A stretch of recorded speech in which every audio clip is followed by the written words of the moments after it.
welcome back. I'm DaShannon Lovin, your friendly librarian, and I'm back with some book love, so let's chat. I'm leaning in because my camera's a little closer to the table than usual. The stack is a little higher than usual. So I'm going to just start from here, and then I'll clean off the table, and then when I sit down, it'll be a little closer than usual, but I think that's fine. My glasses are getting a ton of glare because it's already dark outside. It's like 7:30, I think, here in I can never remember where we are, Southeast Ohio. And so it's already almost dark out. And what are we in? It's October, I don't know, 8th. I think it's the 8th. It's a Wednesday. How terrible is that? But I have put this off for so long because it's been chaos. And I've read so much, so I don't want to put it off any longer. We're traveling this weekend, so I'm hoping to maybe, get a little bit of time to edit while we're traveling. Sometimes that happens. And it's been way too long. How long has it been, you ask? Well, let's take a look-see here. See there? The last time I filmed, oh my gosh, I really hope this isn't true, but I think it might be. Friday, August 1st? Can that be true? If so, that's terrible. I really feel like I have filmed since school started. I don't think that's right, but I'll check it here in a minute and let you know. But I am going to go ahead and clean the table off here. I have books that I've read since the last time I talked to you. We've got some book haul, and this is my currently reading. So it'll look a lot better once I get it cleaned off. So bear with me and I'll be right back. I have a lot of great books to share with you. So if you are looking for reading recommendations, I've got you covered. I am going to do a separate, well, I can't even get this done, but whatever. I'll do a separate my fall TBR and also my fall recommended reads for you. I just got to get on it. It has been so incredibly busy, and our grades, the end of our grading period is next Friday. So it's going to be insane, but it is what it is. I will try my darndest to get things out to you. I apologize it's been as long as it has. I really, really miss talking to you. I really, really miss recommending these books, but sometimes life is life. So hold up. I will get right back with you. All right. So I might have a bit of a glare here because I do have a lamp here. Plus I have an overhead light on. So I might leave my glasses up quite a bit, which means I can hardly even see you. But you can see me and probably a little more clearly. So that's fine. We'll leave it for that. So welcome back. I've got a lot of books that I've read since the last time I talked to you that I have to talk to you about. So that's probably where we'll stay most of this video. If I get to book haul, great. If I don't, I'm okay with that too. Because I don't think, like I said, it's 7:25. My husband will probably be back in an hour. What is he circling to send to me? Starting October 9th. What is today? Today is the 8th. Okay. My son is trying to, go pro on a fishing circuit, and we thought today was the day that he had to he qualified, I guess, to fish it's like the Tackle Warehouse Invitational Pro Series. So he qualified, but qualifying just means hey, if you want to pay up, find the sponsorship and get in here. So he has to then show up, I guess, on their doorstep, and we thought it was today, and then we called him. He's like, it's not tomorrow. We were like, is it though? But it really is. He just found it. So I guess it really is tomorrow. So sigh of relief, because you never know. Yeah, so there's that. Anywho, I'm going to tell you about these candles later. So I have not finished the Target candle that we've been doing here lately, which is the reading light, Let the Reading Begin. I bought it at Target. It wasn't very much. I can't remember, $5. It's not worth it. It smells great when you smell it like that. It has no throw. It doesn't even fill the room, which is fine. I'm just going to use it whenever I'm inside because I don't do candles a whole lot. If you've been with my channel, you know why. But it's here. However, back in the end of August, I went to a craft show in my little town of Blanchester, Ohio, and there was a lady there. Was this right here? Land of Goshen, Ohio, which is where I grew up. Micro Farms and Whimsical Soapery, and her candle scents are Sasquatch, which is Nature, Testosterone, and Mystery. Cow and Lake, which is a lake that's around here, very famous little lake here with us. American Lotus, Sand, and Lake Water. And then the Loveland Frogman, which is another little local favorite. Pond Water, Leather, and Patchouli. So why don't we try Sasquatch, because he's always going to be my favorite, and see how that works. Man, it smells amazing when you open it, so I hope it burns really well. I really like the proprietor on this. I talked to her. I bought these 3 candles, and then she threw in a little sample thing of the salve. What do you call it? Oh my gosh, I can't think of it now. It's like a muscle relaxer salve. I can't think of what it's called. But anyhow, I was like, yeah, sure, throw it in. We'll see what happens. And then I loved it. I used it up, and I need to order more from her. And then I hear she does a lot of the like local markets. I think I'm going to run into her probably. I do a lot of the fall markets and, you know, winter markets, Christmas shopping. So I'm happy with that. Highly recommend. So we'll see about the candles. I really hope so. Magnesium, that's what it is. Got my little fall mug going because we are in October. It's pumpkin spice season. My table is very crowded. I wanted to show you these. I picked them up, I think in Dayton. What's the name of that? We went to a new bookstore. It was amazing. And it's like this little, it looks like a book. It's fantasy journal tabs, little book of fantasy journal tabs. I have a link. I'll try and put it in the notes for you. It's by Electionary, and they're page tabs. I've already used them in my little composition book, but they're adorable. I hope you can see that. They're adorable. So I wanted to share that with you too. I've got a couple. I know I'm doing haul before I do the books, but I can't help myself. I also purchased this. My sister, we were on the phone just a few minutes ago. This is from Soto Studios. Again, I'll put the link below, but you probably see it on your feed, or now that you're watching this, you will. They seem to be a smaller company. It has this little clip that's adorable, and it's all coffee themed. So it comes with like these coffee themed papers, like scrapbook or journaling papers. It's got this whole tin that's full of stickers. And then the pet, if you're a journaling person, the pet stickers. So you like cut them out and they come off. They're amazing. It's lovely. So again, I'll give you the link for that, but I wanted you to know, like, hey, that is something that I've done and I think it's well worth it. Just saying. All right, let's get to those books, right? That's what you're here for, probably. So I'm gonna put that over there, but I wanted to show it to you before I pack it. We have a end of October. We have a scrapbook retreat my mom, my sister, and I go to. And also went by Starbucks today for the pumpkin spice latte. Actually went to Target and then that, which again, this is like an hour from us, but my husband had to go pick up some stuff for his basketball team, so it worked out. We all win. So I'll set that there. Okay, so where are we since the last time I talked to you? Has it really been this long? When does it say this is printed? Does it say? No. All right, well, I know the first book I want to talk to you about. All right, so the last book I talked to you about, the last 2 books that I talked to you about were Margo's Got Money Troubles, and this was end of July. And I just want to say, I still think about that book all the time. I actually talked about it with a friend at lunch today that I had recommended it to. It's not a book you can recommend to everybody, but I knew she would love it, and she's loving it. Margo's Got Money Troubles. I listened to the audio. It's also being turned into a series. It's so good. It's so unique. It's so unlike anything that I've read or listened to before. So I know I mentioned that one to you before, and I'm just going to throw it back out there. And then I don't know if I mentioned that I re-listened to The Hobbit, like J.R.R. Tolkien's The Hobbit. I listened to the BBC radio production, so it was a dramatized, like 4-hour adaptation, but I'm still counting that. I've read The Hobbit before in print, and this was just a different way to experience it.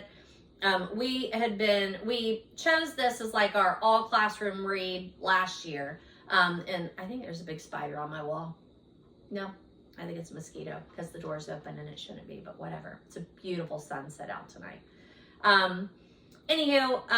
So this was just kind of like a revisit for me, and I really enjoyed it, and that was 54. So the next book that I need to talk to you about, I cannot say enough good things about this book. I think a lot of people need to read this book. So I read it for a class. I don't have my regular stool over here, so things are not set up right. I read it for a class. It's called The Anxious Generation. It's How the Great Rewiring of Childhood is Causing an Epidemic of Mental Illness. It's by Jonathan Haidt, Haidt. I can't even tell you how many times I've already recommended this book. I did a book study in the summer for some credit, like, I don't know what you call them, but we call them CEU credits. So I was doing it for that, and my gosh, it's so good. I have a copy, and I would highly recommend that you purchase a copy, because I really, I've underlined, I've starred, I've gone back to things. I want to talk about it with some of my students, and I just really, really believe this book. I really, really believe this book. It talks so much about social media, cell phones, smartphones in particular, and it explains why that's different. It explains the evolution of how our society has changed, how the wiring of our brain has changed.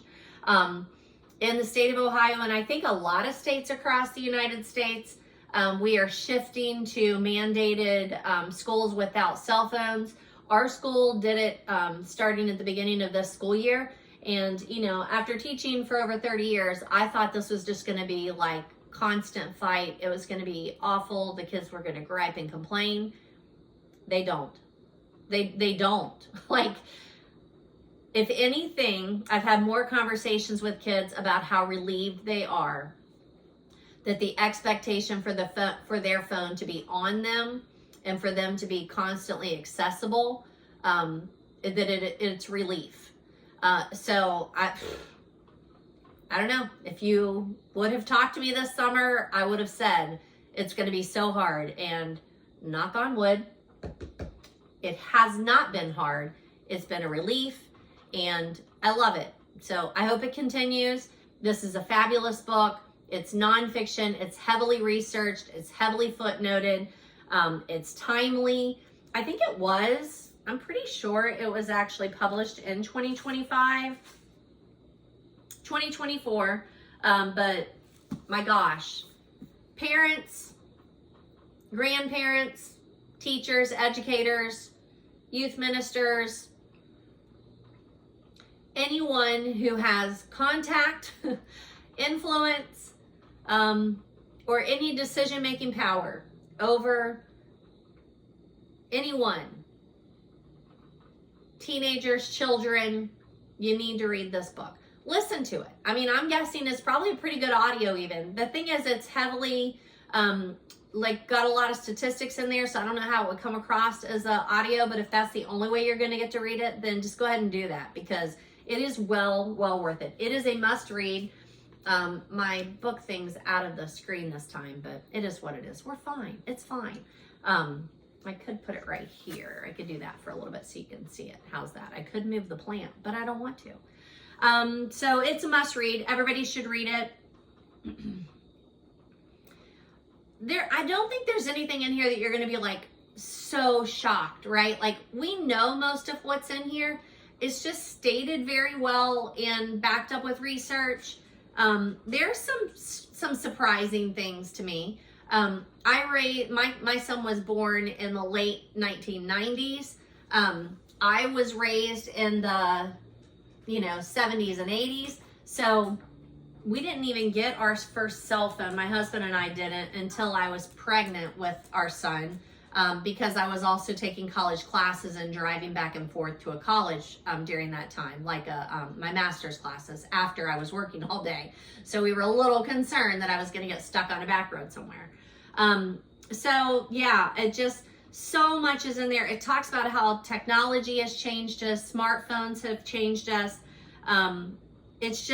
It's crazy. And not only does it talk to you about what the problem is or how it's changed us, but it does talk to you about the solutions and little things and big things that we can all do to try and claim our children back. So there's that. I can't say enough good things about it. This was my 55th book of the year, and I will just continuously, I know I said I'm not going to move it, but I'm going to have to move it. I'm just going to continuously recommend this book to people over and over and over again. Number 56 is Agatha Christie's A Pocket Full of Rye. Is it this one? Yes. Look at that nice vintage cover. Another Christie. If this is your first time here, I'm a huge Agatha Christie fan. I am in the process of reading all of her novels in chronological order with a group of ladies that we started a group in January of 2022, I think it was. I'm scratching my ankle. Bug bites. It's the fall. So we are, I don't know, what is this? Did I put it on here? I don't think I did. No, that's a different one. Number 58. This is number 58, Agatha Christie, in chronological order, Pocket Full of Rye. I love it. It was a fun one. It's not going to be my favorite, but it's just really, really worth reading. You know, we've read some that I wouldn't say that, I'm putting that in the wrong place. I need to stop. We've read some that I would be like, hey, if this is the only Agatha Christie you're going to read, don't do this one. I think that there are better Agatha Christies, but I enjoyed it. This is our number 6 one with Miss Jane Marple, and I still haven't fallen in love with her as much as I love Perot, but we're getting to know her a little bit more. I need to shut that door. We're getting to know her. I don't love her, but we're getting to know her a little bit better, which I'm appreciating that. I also dabbled in the audios a little bit on this one. There's also some adaptations, which are fine. It's actually adapted in both the Miss Marple series, the older one and the newer one. And I listened to the BBC audio production of this too. This has a lot of the Christie hallmarks: an inheritance, masking, family dynamics, love affairs, alibis, poisons, illusions. Like, it's got a plenty of the Christie things. If you're a Christie reader, even if you don't want to read them in chronological order, I would still highly recommend A Pocket Full of Rye. I think it was really fun. It's another one, though, that Miss Marple does not come into the story until a long way in, which is kind of weird. And it's another one that, like, you're getting the nursery rhyme, like A Pocket Full of Rye, but she's really stretching it with this. There is not much of a nursery rhyme connection other than just the title. All right, I'm already going to be able to tell you this candle is amazing. Like, I can smell it. When I lean down, I'm like, yes, those notes are coming through. I already really like it. All right, book number 57, I don't, for the year, 20, whatever we're in, 2025. I don't have a copy of this. I listened to it. I had heard numerous times this book being referenced. It's on my Goodreads. It's Kiki's Delivery Service by Kadono and Emily Balistraria. That's the translator, so we'll go with that. Apparently it's a 1989 anime movie, but I don't have access to that, so I didn't watch the anime movie. But I do always have a number of freshmen that come in who watch anime, and so they talk about it, and that would definitely be where this one came up. So I just kept hearing Kiki's Delivery Service. I think I, watched some YouTubers, and they made reference to it too, so I finally just listened to it. And I honestly don't know what to tell you about the age recommendation, because it definitely appeals to more than just children or young adult. Like, I loved it. I thought it was super fun.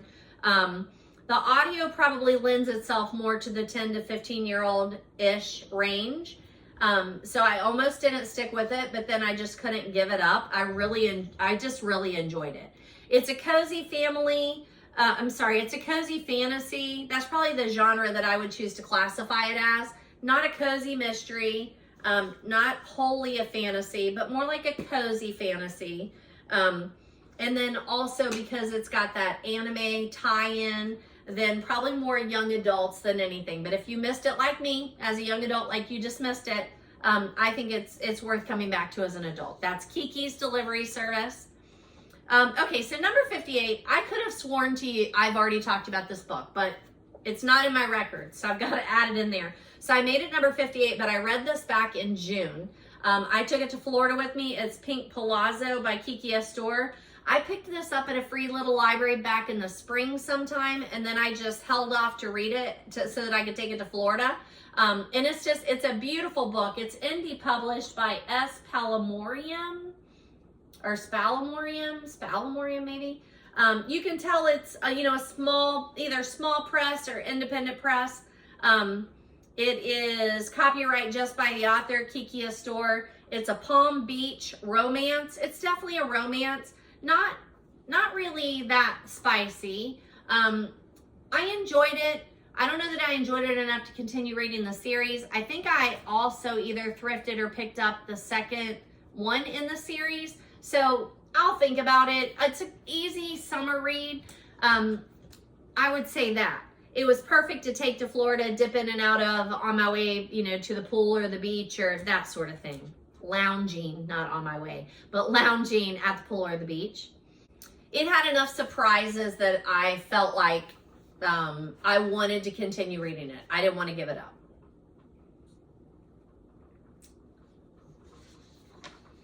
The next one I highly recommend. I'm taking it back to school, sharing it. I read a poem or two out of this to my reading and writing through novels class. It's called Light Filters In. This came out of the little library that I actually run outside of my house and down the road, right at the lake. Light Filters In, poems by Caroline Kaufman at Poetic Poison. It has a little blurb on the front by Lori Halls Anderson, the author of Speak. Super good. It is a collection of poems. I would say it's probably marketed to young adults. They sell it at Target. Like, what's this? Aha. They sell it at Target. The only kicker here is that it does have a lot of those things that are like triggery in here. Suicide, self-harm, alternative relationships, mental illness. There's some language. There's some references to medicating like oneself. They run throughout the book, but it was just so beautifully done. There were several that I thought were very relevant to other things that we're reading in that novels class.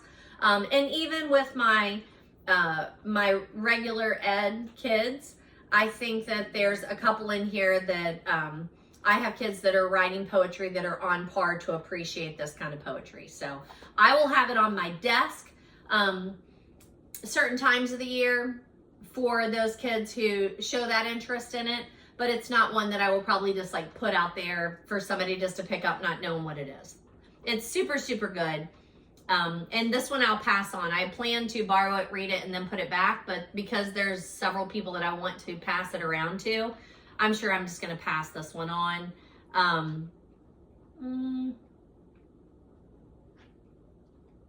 It would make a great gift for a high schooler. So if you know a high schooler who appreciates literature and poetry, they're a little more artistic, maybe they're trying their own hand at poetry, this will be a great gift book come Christmas time. So I'm going to throw that one out there. I think that they would really appreciate it. Highly recommend Light Filters In, poems, and it's Caroline Kaufman. Number 60, I got this out of my free little library too, borrowed it. Oopsie. I'll have to pick that up in a minute. My little bookworm fell over the front.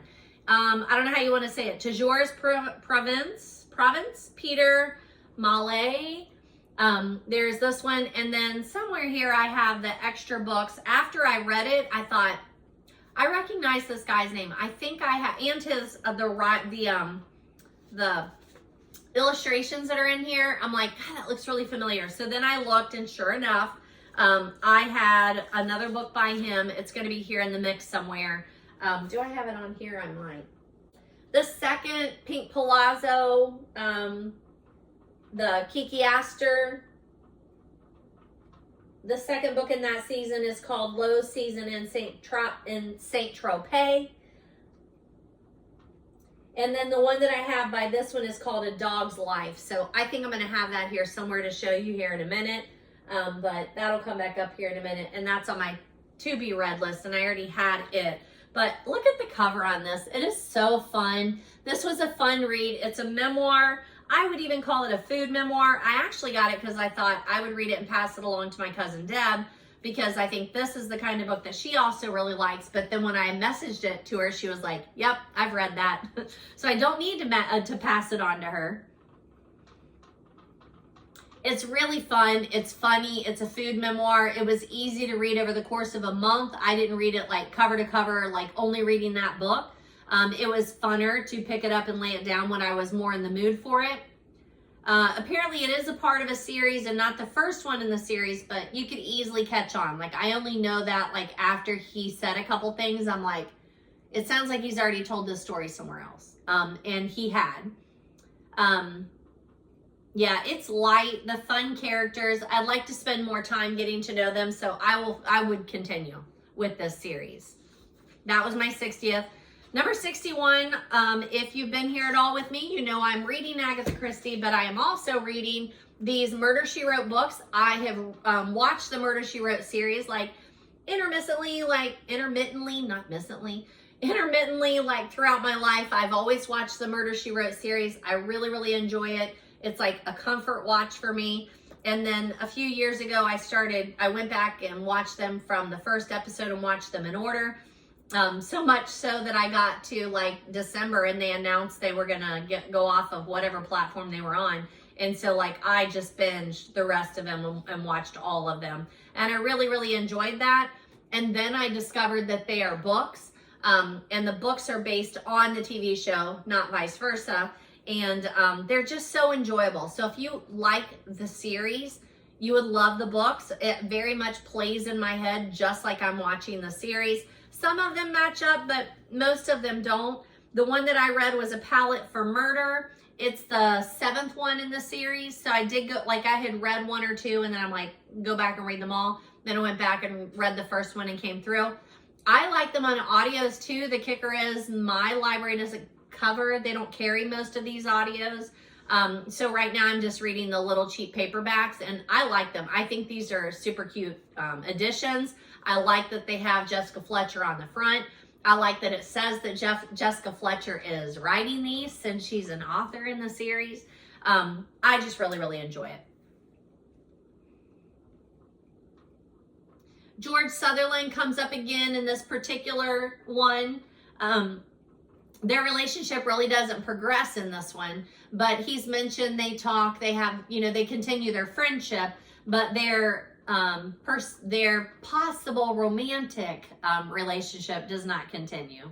Not in this one. I think he's coming back, but just not in this one. I've been routinely rating this series about a 4, and it holds true on this one. Like, they're 4s. They're not 5-star literary fiction. They are not. But as far as a cozy mystery series goes, I think these qualify as a cozy mysteries and more of that classic cozy mystery rather than the new cozy mystery series that are out there right now. Her Cabot Cove friends do talk with her on the phone, but I would prefer the Murder, She Wrote stories that are set in Cabot Cove. And so far it's been like Manhattan and just different locations. And I would prefer for them to get back to Cabot Cove. This one takes place in the Hamptons. Jessica's not crazy about the Hamptons, neither am I. But I couldn't find any audiobooks and it's an easy one to dip in and out of. I really enjoy this series. The first book in the series is Hook, Line, and Sinker. No, is that right? I think so.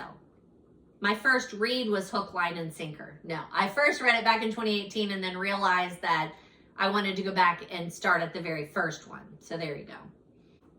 So that was my number 61 for the year. And I'm doing pretty good. I started back at the beginning of the Murder, She Wrote series back in the beginning of 2023. So my next one will be the Highland Fling Murders. And that one was published back in 1997. That will be my next one. A Palette for Murder was published in 1996. Yeah, that's right. Okay, so I'm happy with that. Okay, the next one I don't have a copy of either. I listened to this. It was one of those books that came up on something, and I'm like, that's interesting. How about I go ahead and request it, and then when it gets here, I'll just see if I like it or not. And then I got the audio, and it's, I want to say like 10 or 14 hours, something crazy. It's fine. But 10 hours. It's 10 hours on audio.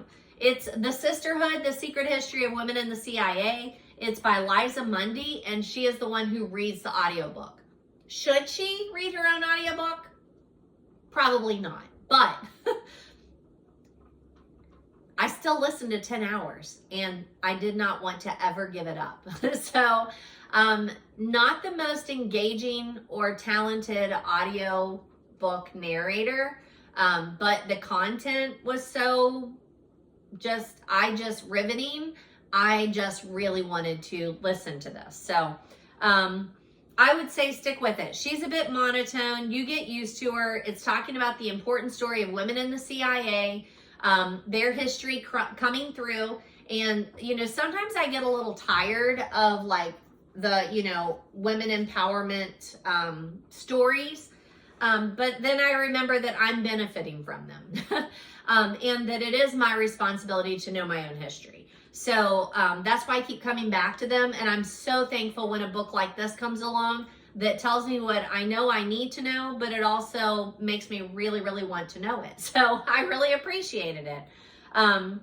It talks about the women's part in the CIA during 9/11. So they're part of battling the whole 9/11 war. There's some really heavy things in this book, but it's so worth knowing that history.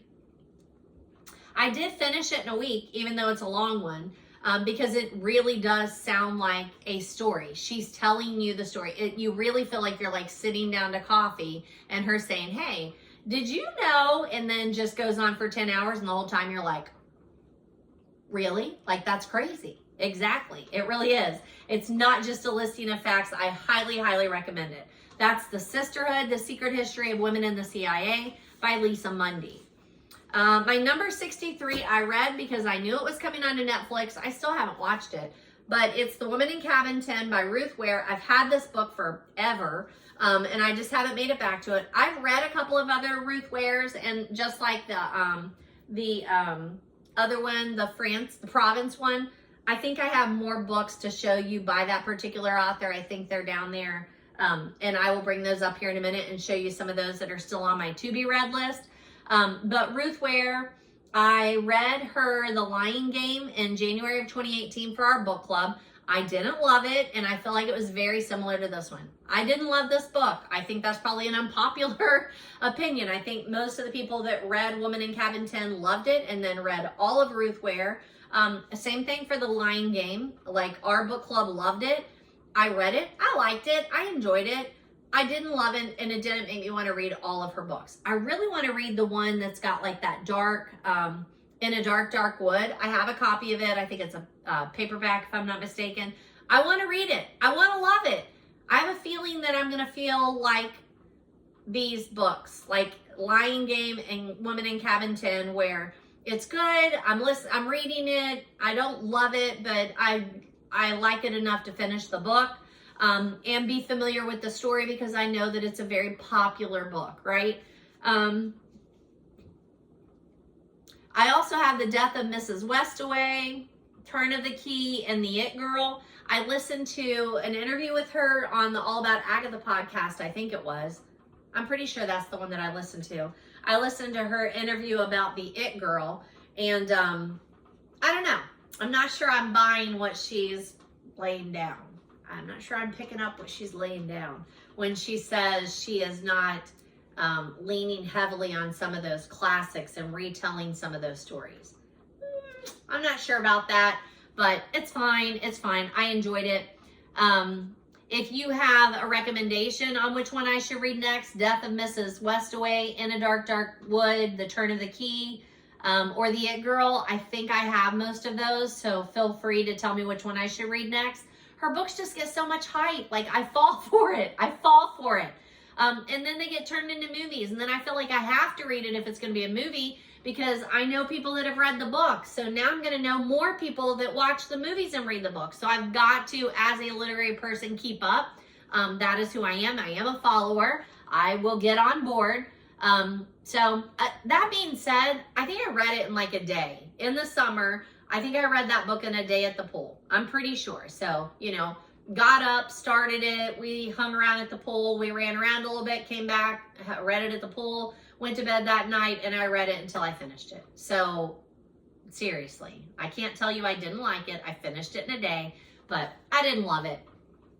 It felt very similar to like The Silent Patient, which was another one that I don't particularly have great, you know, memories about, but I read it and I have talked about it with a lot of people, which makes it worth the read to me. I just don't love it.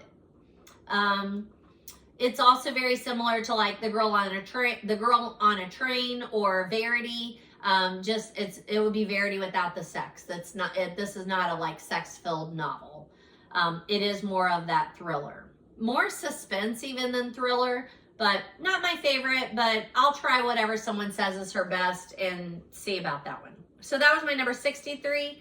Number 64 is another Agatha Christie, Destination Unknown. My copies are the So Many Steps to Death. Look at those.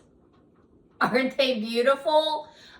So those are the Agatha Christie ones, but the original British title is Destination Unknown. This is a spy thriller. If, again, you're new here, you're like, what? I didn't know Agatha Christie wrote spy thrillers. She did. She's not great at it. In my Agatha group, like, we talk about these, and we don't have anybody in our group that's a big fan of her spy thrillers, but I always appreciate the book more after our conversations. So here's your little PSA to join a book group, form your own. Am I even in a book group that I didn't start? I don't think so. Like, I started a book club over 20 years ago, 25 years. I don't even know at this point how many years. And it is still going strong. I started the Agatha one because I wanted to do it, and I just threw out there, hey, anybody else want to do this? And there are 6 of us, I think, that meet routinely to talk about her books. So yeah, as to here's your PSA, like, start your own book club if you can't find one that works for you. I also picked this up, I think it was in my little library, or no, this was in one that I visited. Burnt Out, but Trying My Best, and it's a little toaster, so I wanted to show that one to you. The Land of Goshen candle lady also gave me a box, or a book of matches, which I desperately need. If you, again, are not new here, you know that. I go through them like crazy with these candles. But yeah, I really enjoyed this one, but I wouldn't recommend it if you're not reading a plethora of Christie's, because it is not her best work, and it's not even a good example of her work. This is our introduction to Jessup, even though the main character is this unsuspecting woman who gets drawn into a life of being a spy. The audio is also excellent. So in this one, I read the books, plus I listened to the audio. And the audio is narrated by Amelia Fox, who I've talked to you about before. I love her as a narrator. She narrates several Christie books that have women as main characters. There are no adaptations as far as TV or movies that I know of. Couldn't find any. I always consult Wikipedia when it comes to Agatha, and they do a great job. I don't know. I almost got to the end thinking there wasn't going to be a murder. And I'm like, can you even be an Agatha Christie novel if you are not going to have a murder? But then there is. It's just not your usual Agatha Christie kind of murder. So there's that. I put on my glasses to see how long I've been filming. 45 minutes. There's some heeing and hawing in there that'll be cut out though. So whatever. I liked it. It's not my favorite. I'm just really not a fan of her spy stories. I'm always glad I've read them because I want to read all of her books, but not a big fan. All right, next one I think will be a fan favorite. It is the Laurie Gilmore book, The Strawberry Patch Pancake House. This is number 4 in the Dream Harbor series. So if you are reading this series, you don't have to read them in order. I would recommend it if you've not started yet, right? So it's Pumpkin Spice Cafe. I read that in September of 24. And then I read the Cinnamon Bun Bookstore. I read that in December of 24. And then I read the strawberry, where are we? Pumpkin Spice Cafe, Cinnamon Bun Bookstore.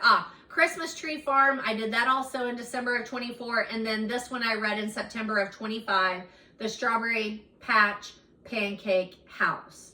The Gingerbread Bakery, I don't know if it's out yet. Like, I just have that it's coming out in 2025 and it's book 5. And then next year, the Daisy Chain Flower Shop will come out, and that's book 6. So this is book 4.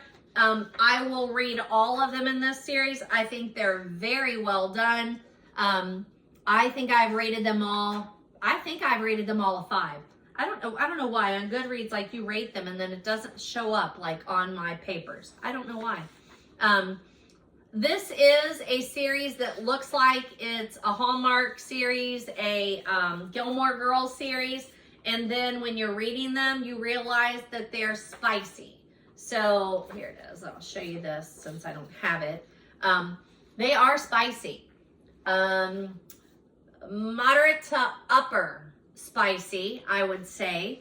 Depending, everybody's level of spicy is different, but I wouldn't be handing these to a high school student. One of my girls today, high school, I teach mainly freshmen, and we're ending one quarter, we're getting ready to start the next one. You have to pick a new book every quarter to focus on. You don't necessarily have to finish it, but a lot of my students will finish 4 books in a year, right?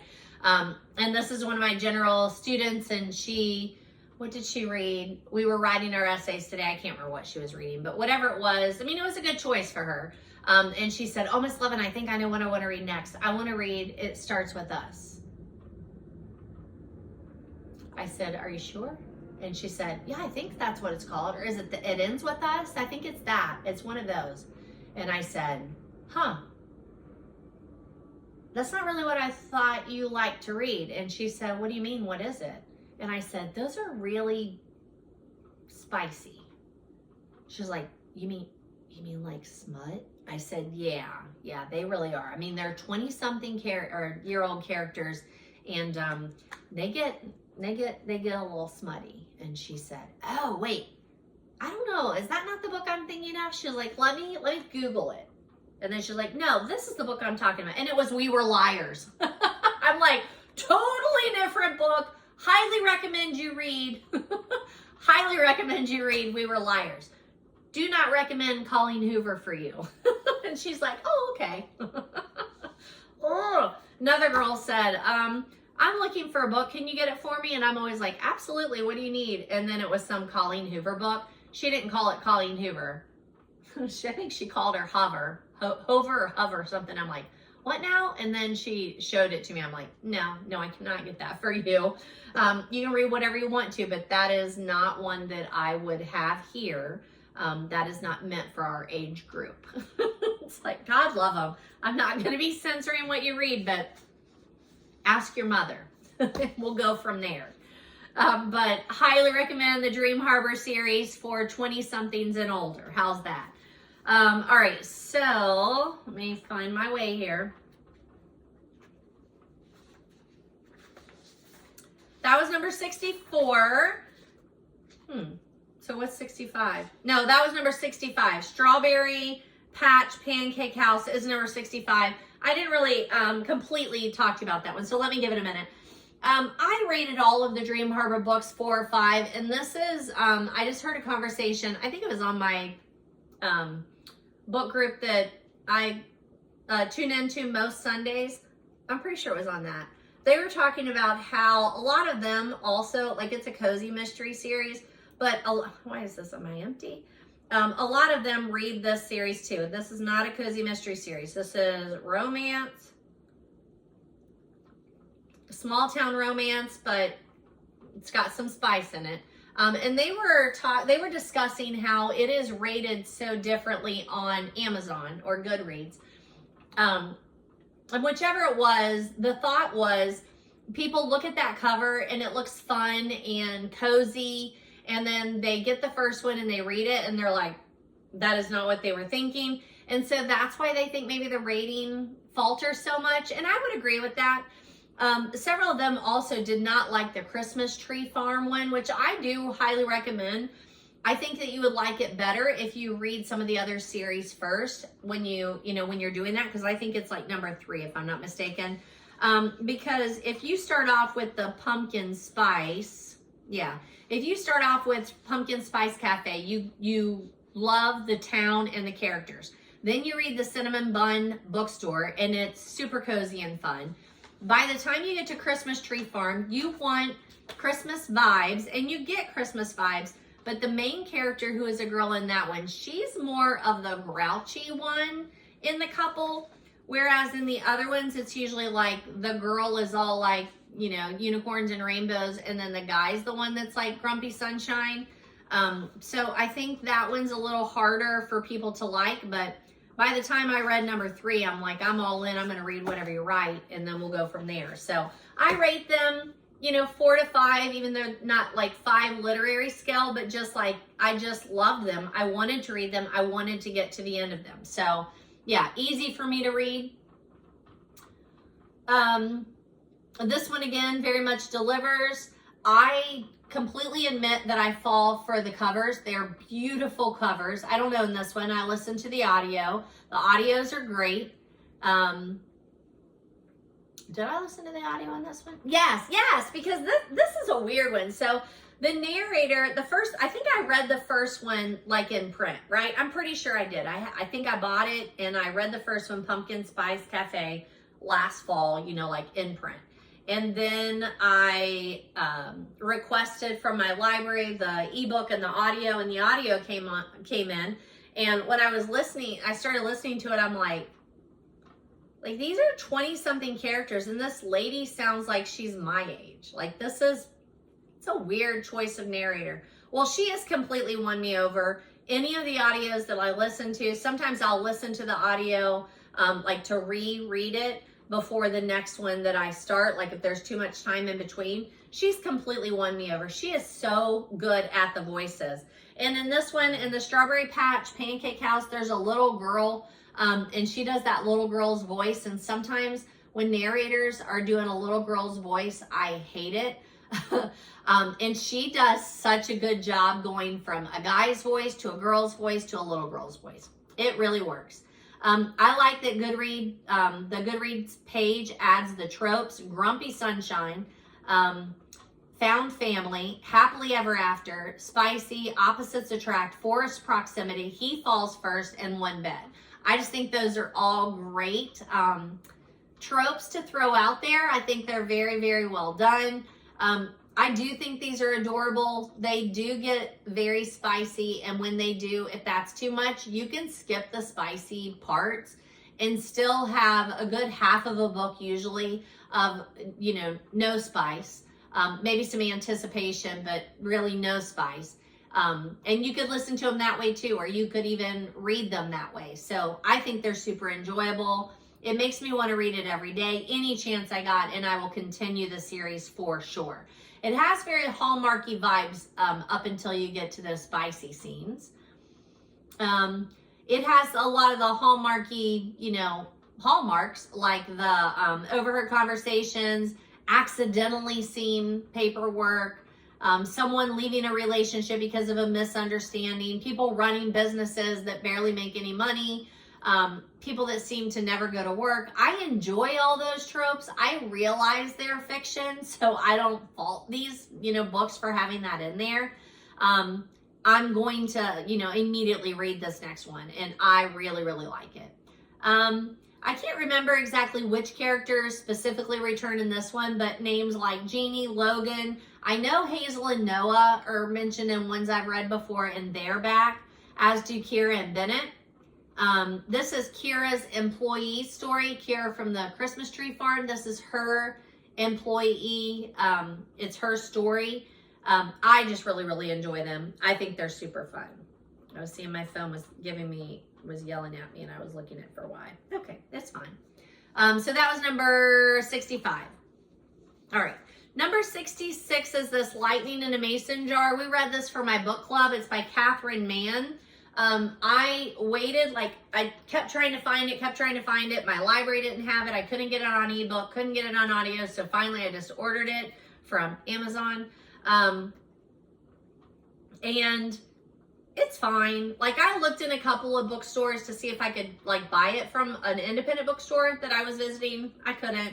So I just ordered it on Amazon. It's fine. I don't love it. It is the book that our book club loves. If anybody from my book club watches my book club channel or my book talk channel, let me know. But I don't think there's a few of you, I think, that talked to me about it. But I think most of the ladies in my book club, they're older. They appreciate this kind of historical fiction book. And I don't think that our reading tastes are super similar. So I don't think a lot of them watch my book talk. I couldn't not read it. I mean, I obviously, like, it's my book club. Somebody else suggested it. I'm going to read it so that I can lead the discussion. But sometimes when I get those and I think, oh, I'm not going to like this. And it's like, I flip the pages and I just don't. This one, I did want to finish it. I wanted to know how it turned out. But that being said, once I got towards the end, I must have gone too fast because I missed a very key part of the story that came up in the book club discussion that they were like, yeah, they did. I'm like, I don't think so. I don't think they ever did. They're like, yeah, they did. And then one of the ladies is like, page, whatever, like blah, blah, blah, blah. I'm like, how did I miss that? And I know I missed it because I was speeding through the end because I waited so long to get the book. So then by the time I got it and read it, I was just like really, really moving through. So if you like historical fiction, I think it's well worth it. I think you'll enjoy it. It was very well liked at my book club. It is found family. It is small town. There is some romance in it, not spicy at all. It's more of like trying to uncover who you are, who your family is, and who you want to be. It goes from present day back 40 to 50 years earlier. So you get two stories going on. The two women are related. So the one lady is like finding out about her family's history. It's really one of those like finding your place in the world kind of stories. So I liked it. I didn't love it. So number 67, All Roads Lead to Here. It's The Part of Your World, Point 5 by Abby Jimenez. This is another one, like I will read anything she writes. I don't care what she puts out. If she's writing it, I'm reading it. And this was shared, I think, in her newsletter is how I got a hold of this one. So it's a short one. It was like a ebook that I read, like that was shared. I think the link was shared through her newsletter. I think that's how I read it. But it's a little bit of the backstory that leads up to Part of Your World. I loved it. I love it so much. I love all of her characters. I love the spice level of her books is more what I'm comfortable with, where I really feel like she sets up the backstories. And if you're here for the backstories, then the rest of it is just icing on the cake. It's lovely.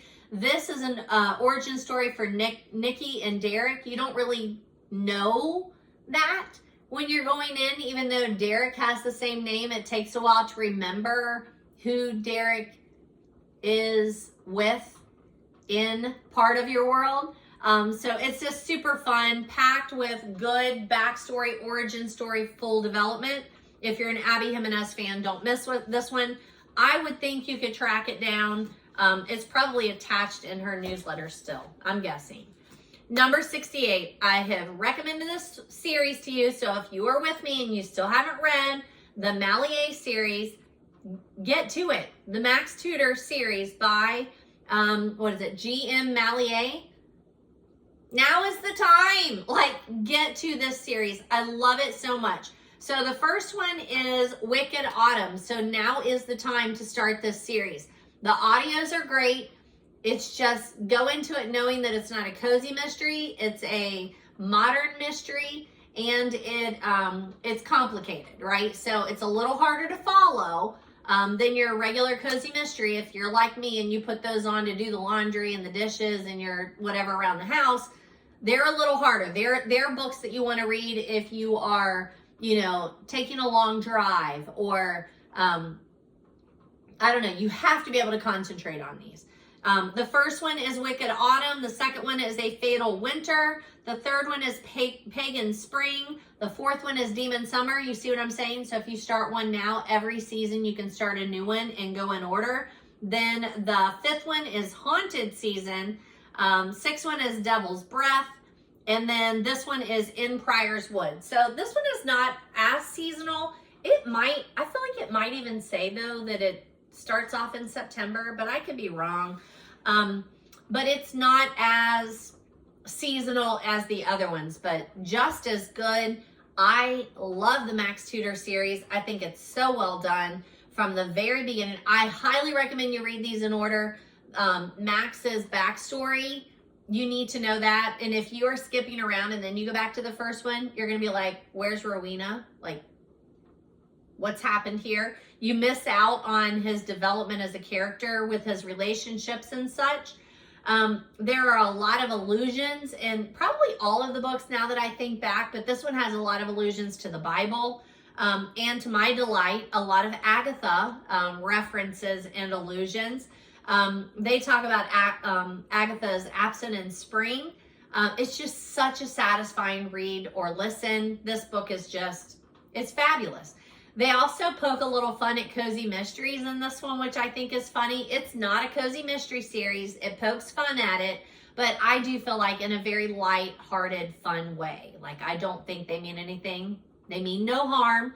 I've never heard the term biscuit moon before. And it's one of those that, like, when I'm listening and I hear something like that, I stop and I'm like, I know exactly what you mean. That is so... The imagery is beautiful and spot on. I loved it so much.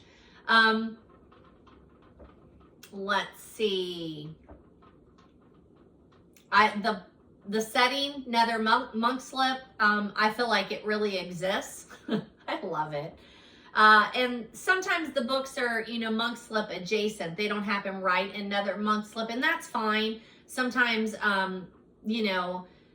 Max travels a little bit, but we usually get to talk with Rowena, or he still has contact with Rowena, so we still get a little bit of that story in there too. But she is a side character. He is our main character. Yeah, I don't know what else to say. Go to the website, check it out, listen to the books, read the books. Highly, highly recommend. And right now is the time to start this series.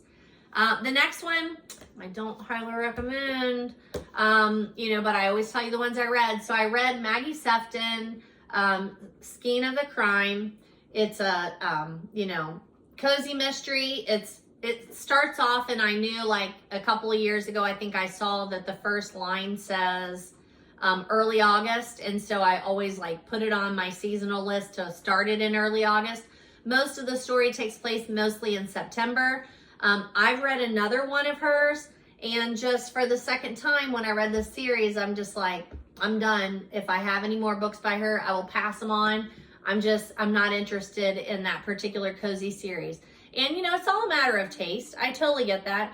I feel like these are more centered around drama, and just people talking and being enveloped in the drama and not an actual mystery.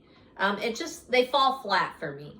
So either I don't like the series or I don't like the author's writing. I don't know. I'm not crazy about it. So tell me if there's another series by her that maybe I need to try. The other one I read was Yarn Over Murder. It's a knitting mystery. It's number 12. I read it back in August of 2019, and I specifically remember just not loving that one either. So there's that. I rarely give any book 2 stars, but if I give it 3, it means I liked it, and I didn't like it. Like, I finished it, but I really didn't like this book. So I think I gave it 2. I also expected more like the Skein of the Crime, and I know we all talk about this in the cozy community. If you call it the Skein of the Crime and the cover looks like this, then I can tell it's going to be all about yarn, and it's called a yarn shop mystery. I think that's a knitting mystery. I expect there to be more about that tie-in to the book, and it's just not. It's not enough for me. This one also seems really, really dated. It's talking about people on drugs coming through the community and the way they talk about drug abuse, the way it falls flat. Anywho, we'll just keep moving, right? Somebody probably really loves that series, but it's not me.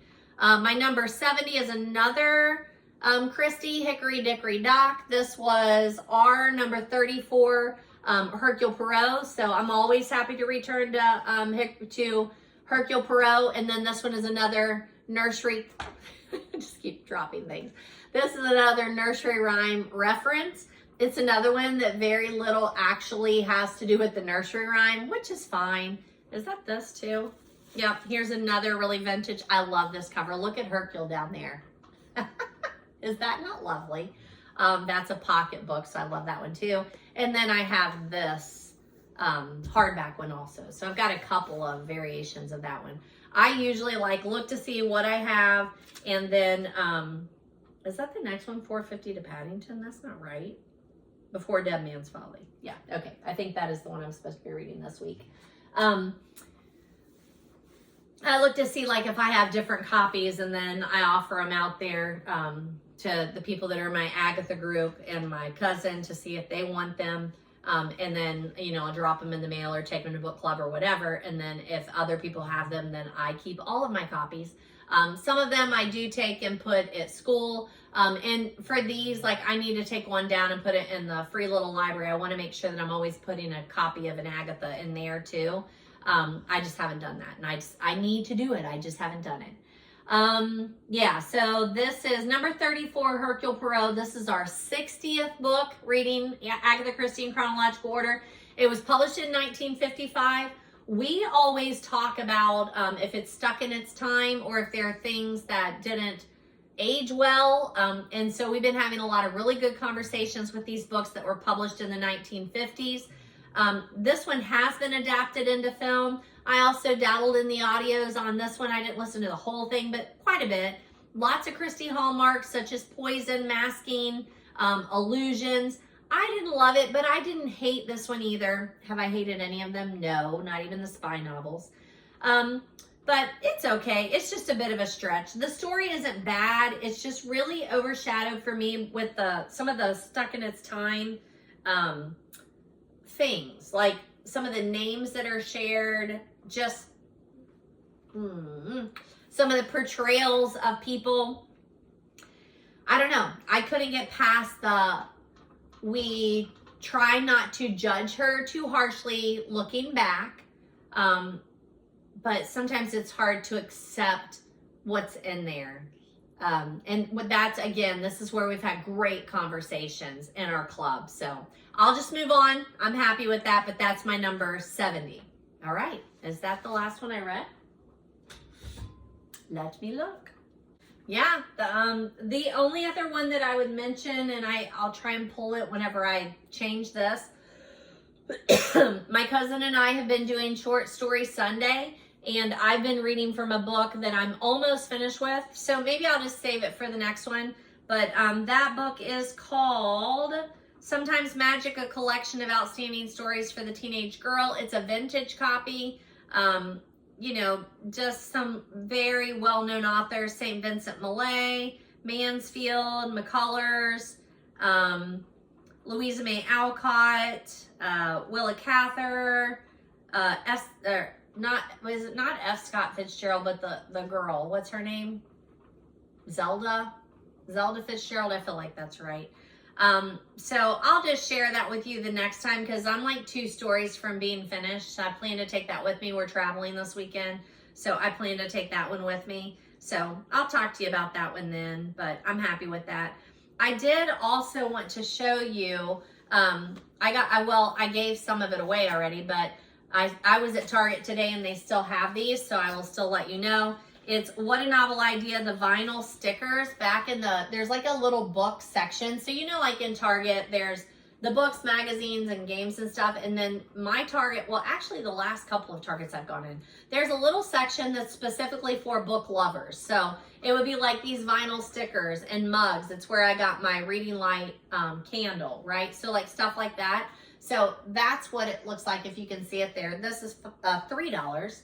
They're by Think Inc. The ones I bought were the autumn ones, but I cut them up and I have been mailing those out, which reminds me, Deb, I'm putting something in the mail for you. I completely forgot to do it, and I need to do it. What is today? I will try and do that tomorrow. If not, it'll be Monday. Yeah. But those are super cute. I highly recommend those. I wanted to share those with you. Are they here? I think I put it in here. Yeah. So I have a student that gave me these little bookish earrings, and I wanted to share these with you. I'm also putting them on my TBR because I've not read all of these. So they're going on my TBR because I can't like wear them around if I haven't read the book. Somebody asked me about it. So easy peasy, makes me read. But I love her. I had her in my regular English class, and then I just dropped something. She was in my regular English class last year, and then she is taking my class this year, the reading and writing through novels, which is a complete elective. Like, you don't have to take that, right? And then she's also on my husband's basketball team. So she, you know, came in a lot last year, even when she wasn't in my class, and just talked. But she's in this elective class this year, and she came in and she gave me these. So this is Suddenly, I can't read the author, but they're adorable. I'll put a little picture on there for you. This is Lucy Scores by a Thread. I think my daughter-in-law has a copy of that one, so I'll borrow it. The Roommate Experiment, the American Roommate Experiment by ARMAS. And then The Summer of Broken Rules by Wather, I think. So they're just those little mini books, and they were two different sets of earrings. So I just love them. I love her. I'm so thankful that some of my students just really, really get me. I also shared this on my social media page. So if you're following me there, this is Cozy Fall Movies, and it's by pumpkinobsessed.com. So I followed them on, I went to the website, and then I also followed them on social media. And this is a really good list of a lot of fall movies that I have not seen, and then some that I have. At Home in Mitford, I love the book series. The movie series is okay. You've Got Mail is my all-time favorite movie. When Harry Met Sally, Steel Magnolias, Hocus Pocus, Hocus Pocus 2, Runaway Bride, The Sixth Sense, Dead Poets Society, Good Will Hunting, Mystic Pizza, October Sky, Funny Farm, Fantastic Mr. Fox, Arsenic and Old Lace, Practical Magic, Planes, Trains, and Automobiles. There's a lot of really great movie recommendations there, so highly recommend that you visit that website because I think that's super well done. All right, where are we at? Okay. All right, so give me just a second. I'm going to change some of this up, and then let me look at my... I've been filming for 1 hour and 15 minutes, so I'm going to go a little bit longer because there's a couple of things that I need to make sure I show you because I've been wanting to get them out, but I wanted to talk to you about them first. And the first thing up next is the stack of books that was donated to me for my free little library. She gave them to me back at the, I think, beginning of September. And I may have already taken some out of there and put them in the free little library. As a matter of fact, I'm sure I have.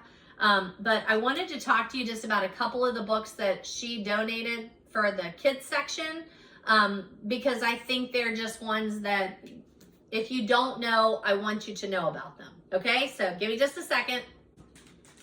All right, so a couple of these donated children's books that I'm super excited about, and I just wanted to share with you before I pass them on. We have Harold and the Purple Crayon.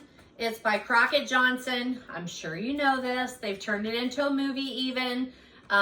It's very simple, but if you're a new parent and you're looking for good board books, this is fabulous. If you live by me, stop down at the little library and pick one up for your little one.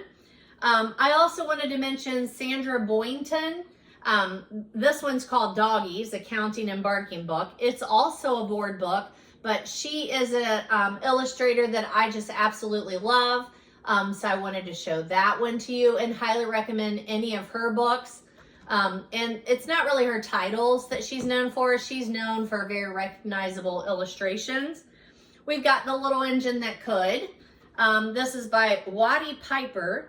And again, I'm sure there's tons of different editions of this kind of book, but that's a very recognizable one if you're looking to gift books to a new family. This is Corduroys. Once again, should be pretty recognizable, so just wanted to make sure you know. How about this? This is a beautiful book. Look how beautiful this is. Lift a Flap Surprise Winter in the Forest. And look how cute. I mean, I just think this is adorable. So I am super happy that she gifted us these books so that I could share them in my little library and some little person can come by and appreciate those. I also thought this was adorable. It is Never Feed a Yeti Spaghetti. And look, he's got a little mouth there that you can feed him. They can put their hand in there. How cute is that? It's adorable. So I just want to share those with you. And then let me look, because I feel like there was another one I wanted to. Was that DK? Lift a Flap? No.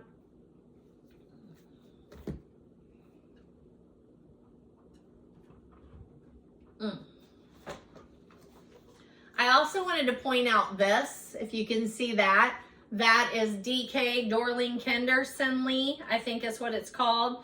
But I remember when my son was young, like I would buy him these, and look, it's got like the little feel. This is Touch and Feel Farm. I think they would really appreciate that. But any of the DK books, Dorling Kenderson Lee, highly recommend those.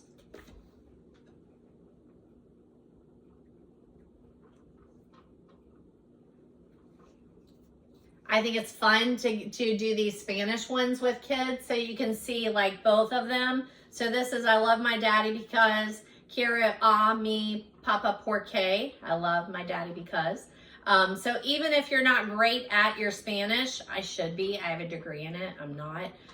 But these are a great one to give them a little preview into language. There's another Dorling Kenderson Lee. See the DK up there? This one is My First Baby Animals that I think is super cool.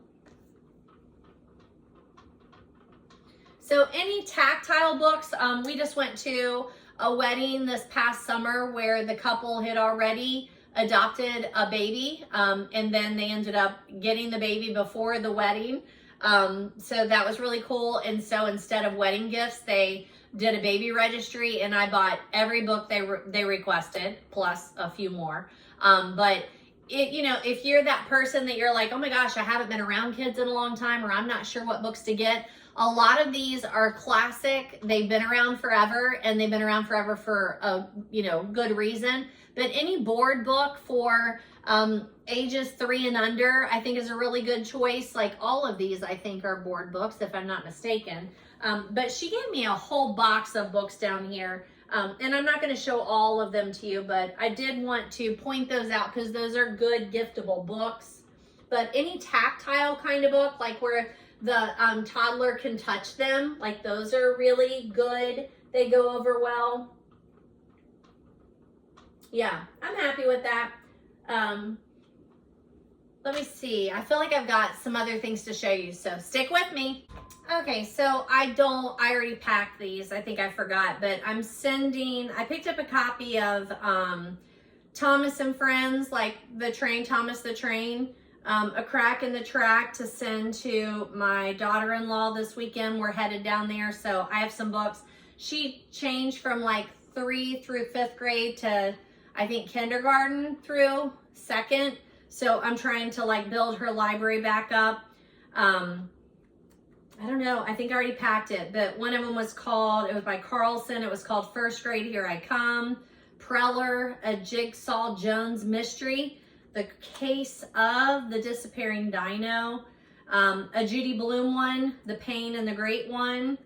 Beverly Cleary, Ramona Quibby, age 8, Rhonda Friend, Silly Ruby, Hennessy, School Days, Olivia and the Babies, and A Curious George. And then, I don't think it's here, but another DK one called Space. Open Court Reading, Badger and the Drum, Petting Zoo, Wing, The Night Before Preschool. So just gonna throw those out there. I picked up, let me find it here. I also picked this up from the Cincinnati Public Library, the Book Warehouse that I've recommended to you before. I picked this one up and I'm gonna take this one down there that I think just in her room for those ones that like to flip through pictures. It's called Dangerous Animals. I think that's a really good one. And I paid, what, $2.29 for it. So yeah, so happy to send those to her. So in addition to that, I picked up another copy of the Let's Roll by Lisa Beamer. I have a copy in my classroom. I have a copy in my library. Great seasonal reading. I at least read the first chapter or two every September. For September 11th, I usually read it for first chapter Friday. I read again the first couple of pages so that they get a good feel for it. It's a great one, and it's 9/11. 9/11's never going to get old for us, and the horror of learning about that day will never get old. So I think that's always a good one. Here's that other Maggie Sefton book that I read earlier, The Yarn Over Murder. Do not recommend. Here's the one that I'm putting on my TBR. I already had this. This is that Peter Mayle, A Dog's Life. I don't think I've ever shown it to you though, because I think it was in the other room. I picked up a copy of our next book club read, which is the Grady Hendrix Witchcraft of Wayward Girls. I picked this up at Prologue Bookshop up in Columbus this summer. Well, in the fall, I guess. When we went to Groovy Plant Ranch up above Columbus, we stopped back by. So I'm taking this with me this weekend. I got to get it started because we are discussing this month. Here's that, The Turn of the Key by Ruth Ware, In a Dark, Dark Wood by Ruth Ware, The Death of Miss Westaway, and The Lying Game. So these are all on my, or actually I've already read The Lying Game. The rest of them are on my TBR, but I wanted you to see those covers.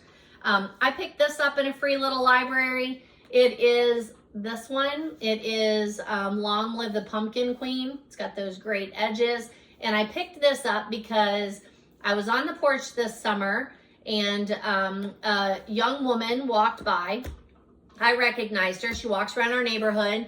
I know that she is hearing impaired, but she saw that Stella and I were on the porch reading, and she asked if she could come up and pet Stella.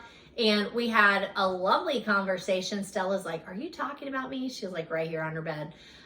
We had a lovely conversation. It took some effort, but I felt like we both understood each other enough. And she was telling me that this is her favorite series. And I had never read it. So when I saw it in the free little library, I thought, you know what, I'm going to pick it up. I'm going to read it so that next time I see her, I can tell her I read it. She also offered to make me some bookmarks for my free little library. And I came home one day after school and there was one stuck in my chair that I leave in my driveway.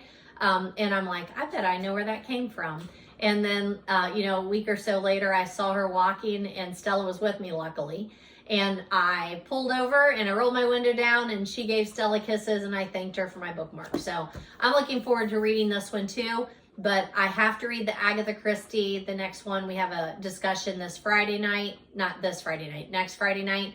And then I have to read that Grady Hendrix. Both of those have to get done before I then pick this one up, but I want to get this one done by the end of the month too. It can happen, right? So let me see what else I really want to cover with you. And then I have some other book haul wins that I can do later, right? I actually got both the Pumpkin Queen and that sticker, the Burnt Out But Trying, from a free little library in Milford, Ohio. And I left a few things, as always. I have a box. Actually, right now I have 2 boxes in my trunk. And anytime I see a free little library, I stop and make sure it's stocked. And if it's not, I add to it.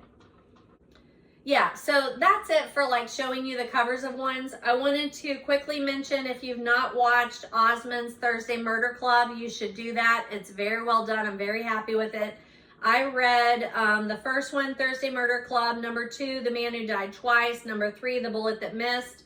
I already read The Last Devil to Die, and if I'm not mistaken, a new one just came out that I haven't read.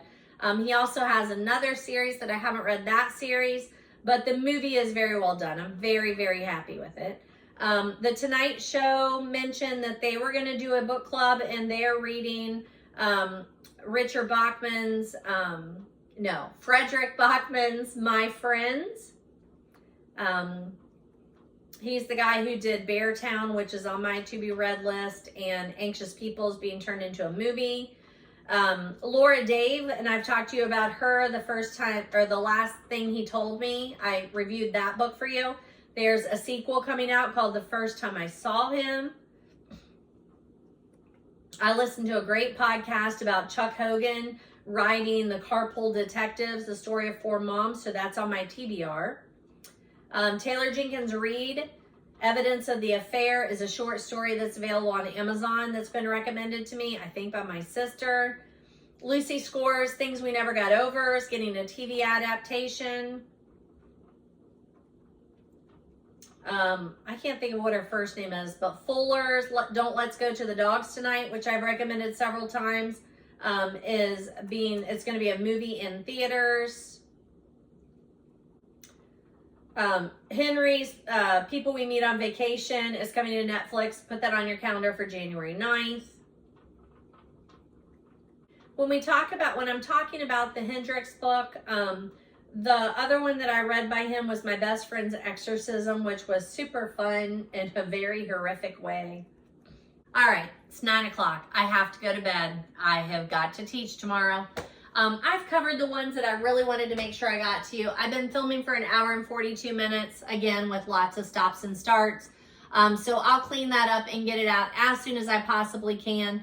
And then I had a big summer TBR list, and I shared that with you. And so my next one will be my fall and autumn TBR, as well as the books that I recommend. So I'll do that one next.